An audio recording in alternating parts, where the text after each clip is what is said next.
일단 엘리엇 사건에 대한 우리 정부의 후속 조치는 관련자들에 대한 구상권 청구가 아닌 또 한 번의 국제 소송입니다.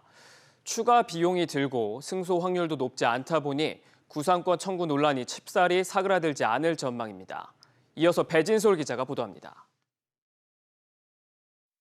지난 5년간 엘리엇과 소송으로 들어간 법률 자문 비용 등 소송 비용은 159억 원입니다. 정부가 추가 소송에 들어간 만큼 수십억 원의 법률 비용과 지연이자가 추가됩니다. 추가 소송에도 불구하고 또다시 패소한다면 배상금은 1,300억 원을 훨씬 뛰어넘게 됩니다. 정부는 취소 소송을 제기한 현 시점에 구상권 청구를 언급하는 건 적절치 않다는 입장입니다. 구상권의 문제는 저희가 이 중재 결정을 수용한다는 전제에서 나오는 문제이고요. 저희는 이 중재 판정이 잘못됐으니까 바로잡겠다는 입장입니다. 문제는 일반 법원 재판과 달리 국제중재는 한 번의 재판이 기본입니다.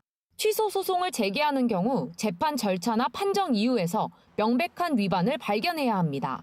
정부가 국제중재판정부의 취소 소송 승소 확률이 10% 안짝이라고 밝힌 이유기도 합니다. 낮은 승소 가능성에 기대 추가적인 국고 지출 위험성을 감수하는 대신 박근혜 전 대통령과 이재용 삼성전자 회장 등 관련자에 대한 구상권 청구 행사가 필요하다는 목소리도 나옵니다.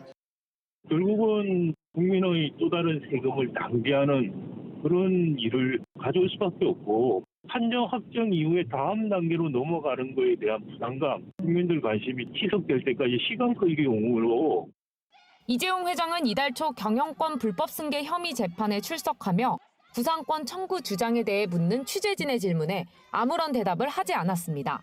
SBS 비즈 배진솔입니다.